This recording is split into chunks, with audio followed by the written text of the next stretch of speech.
Doug and I went to see Macbeth with Daniel, what's his name, the James Bond guy, Craig. And it was supposed to be 1400 Scotland. It was a majority-minority cast. Okay. I don't think so, but okay. One of the lead players was in a wheelchair, which, okay. The king's son was played by a woman who had a blue mohawk. They had gotten rid of all costumes. I guess there's like a budget problem. So the lead character, I think it was the guy in the wheelchair, had a Mickey Mouse shirt on, which is like, I'm having difficulty suspending my disbelief here, people. Okay, so that's one. But then my daughter, then 12, went with some friends to a different play. And this play, trust me, I will round it back to the Supreme Court in a second. This play is showing now, and it's called I, Juliet. And it was supposed to be this reimagining of if Juliet had lived, and Juliet. Mm-hmm. And if Juliet had lived, like, what would her life have been? Like, girl power. I thought, oh, that's fun. And here's just a clip of me reacting after my daughter got back. This is last February in episode 715. Watch this. This was so in your face. I mean, for the listening audience, it shows two guys kissing on stage. Obviously, one of them is this guy who goes by he, she, and they. All of them. Adam, all of them, is just so happy that now we're celebrating queer love, which is not at all what I thought something based on Shakespeare and about Juliet's next chapter was going to be. How about the non-disclosure of any of this in the write-up about the show? Don't we parents get a right to, like, make a call? You could be sending a much younger child than 12 there. My kid and I have talked about these issues many times, but many haven't. This could be their first exposure to it. It's not up to Broadway to do that. Okay, so that was the two of us talking about how that play is covered with a bunch of trans people doing kissing and whatever. Well, not everyone has a problem with Anne Juliet, because would you look at who guest starred in it on Broadway within the past week? SOT 18 for the listening audience. It is Justice Ketanji Brown Jackson.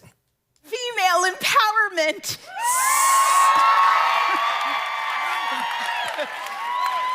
Sick. I like it too. I think what I like about it is that I am having a very strongly negative reaction to it. Like I hate it. Which makes me think it must be brilliant. Got this feeling in my body. Can't stop the feeling. Got this feeling in my body. I can't stop the feeling. I did it. I made it to Broadway. Thoughts on that, Adam? Well, my thoughts are, I have a multitude of thoughts, Megyn. I love one that. is the left is able and feels fine wearing their politics and their culture sort of on their sleeve, you know? Like, if there was a right-wing justice doing some old play that Charlton Heston, you know, that was gun-centric and male-centric, you know, they would get slammed. They wouldn't do it. They would say, I don't like the optics of it. You're like, I'm on the Supreme Court, I'm conservative, and you want me to do a play with an all-white male cast about early settlers and how guns settled the West. They would just go, I'm going to get slammed. I don't like the optics of it. I'm not going to do it. People on the left do not care. I mean, it's like, I live in LA. I would see 1,000 Biden bumper stickers, 1,000 Harris bumper stickers, 1,000 Hillary bumper stickers, and no Trump bumper stickers, even though there's a significant amount of people who voted for Trump. So it's kind of interesting that they don't have a mirror and sort of look at themselves and go, yes, I'm progressive, and yes, I will vote progressive on all these cases, even if it makes me look like an idiot, but I don't like the optics of it. Circling back to Stephanopoulos, like, I should at least look like an umpire. Stephanopoulos' job is to look like an umpire. Her job is to look like an umpire. And when you go out and do these kinds of large public displays, then we're going to know your politics and you're not going to look like an umpire anymore. Number one. Number two, I think Broadway is really the epicenter, the nougat inside the candy bar of the progressive movement. You know, you say college campuses and college faculty, Hollywood, things like that. But Broadway is probably the purest, uncut, unstepped on progressivism on the planet, right? Well, yeah. I mean, I used to love it. When I grew up going to Broadway when I was younger, it wasn't like this. And I know it's woke, and I know it's always been very gay. That's just different. That's different. There's a reason more and more groups are going LGB, and breaking up with the T, because they see the T as a group that wants to perform conversion therapy on young gay boys, to say you're not actually gay, you're actually a girl, a straight girl. And so, it's very dicey now for them to be embracing the T so heartily. In fact, we went to a play not long ago, and one of the actors in the play noticed me sitting there, and I had done a post on my Instagram celebrating the show, and one of the actors responded saying, "Oh, it was great to see you there. You know, you should have come backstage and have said hello." And then these trans people got on there like, "We will cancel you. You like her. You said something nice." Like, they're so over the top now. And even if you try to go there and say, "All right, I'm going to ignore these far left extremists who are trying to trans little boys," they make it impossible. They're everywhere. Every other role is a trans role now, far more representative than is in society. And to the point where it's fine for a Supreme Court justice.